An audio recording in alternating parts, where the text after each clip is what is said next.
ಮತ್ತು ಒಬ್ಬನೇ ಮಗ. ಸೊ ಈಗ 32 ವರ್ಷ ಆಗಿದೆ ಅವನಿಗೆ.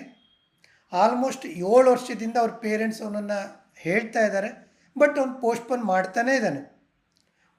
ಏನಾದರೂ ಒಂದು ಹೆಲ್ತಿಂದು ರೀಸನ್ ಕೊಡೋದು, ಇಲ್ಲ ಹುಡುಗಿ ಸರಿ ಇಲ್ಲ ಅನ್ನೋದು, ಇಲ್ಲ ಅವ್ರ ಊರು ಸರಿ ಇಲ್ಲ ಅನ್ನೋದು, ಸುಮ್ಮನೆ ಏನಾದರೂ ಒಂದು ಕಾರಣಗಳು ಕೊಟ್ಟು ಎಲ್ಲರಿಗೂ ತೊಂದರೆ ಕೊಡ್ತಾನೆ ಇದ್ದ.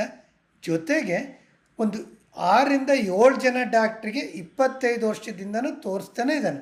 ಸೊ ಅಲ್ಲಿ ಹೋದಾಗೆಲ್ಲ ಇದೇ ಕಂಪ್ಲೇಂಟನ್ನೇ ಹೇಳೋದು, ಸರ್ ನನಗೆ ಮದುವೆ ಆಗಲಿಕ್ಕೆ ಫಿಟ್ ಇದೀನೋ ಇಲ್ಲೋ, ನನ್ನಲ್ಲಿ ತೊಂದರೆ ಆಗ್ತಾಯಿದೆ ಅಂತೇಳಿ. ಪಾಪ ಎಲ್ಲ ಡಾಕ್ಟ್ರುಗಳು ಟೆಸ್ಟ್ ಮಾಡಿದ್ದಾರೆ. ಕೆಲವರು ಒಳ್ಳೆ ಡಾಕ್ಟ್ರುಗಳು ಅವನನ್ನು ಹೇಳಿದ್ದಾರೆ, ಇಲ್ಲಪ್ಪ ನೀನು ನಾರ್ಮಲ್ ಇದೆಯಾ, ನೀನು ತುಂಬಾ ಚೆನ್ನಾಗಿದೆ, ಮದುವೆ ಆಗ್ಬೋದು ಅಂತೇಳಿ. ಕೆಲವೊಬ್ಬರು ಒಬ್ಬರೋ ಇಬ್ಬರೋ ಮಿಸ್ಗೈಡು ಸಹ ಮಾಡಿದ್ದಾರೆ ಡಾಕ್ಟರ್ಸ್. ಆದರೆ ಅವನಲ್ಲಿ ಒಂದು ಕನ್ಫ್ಯೂಷನ್ ಇದೆ, ಮದುವೆ ಆಗಬೇಕು ಬೇಡ ಅಂತೇಳಿ. ಸೊ ಅವನನ್ನು ಫಿಸಿಕಲ್ ಎಕ್ಸಾಮಿನೇಷನ್ ಮಾಡಿದೆ, ಪೆನ್ನಿಸ್ಸು ಮತ್ತು ಟೆಸ್ಟಿಸು ಎಲ್ಲ ನಾರ್ಮಲ್ ಇತ್ತು.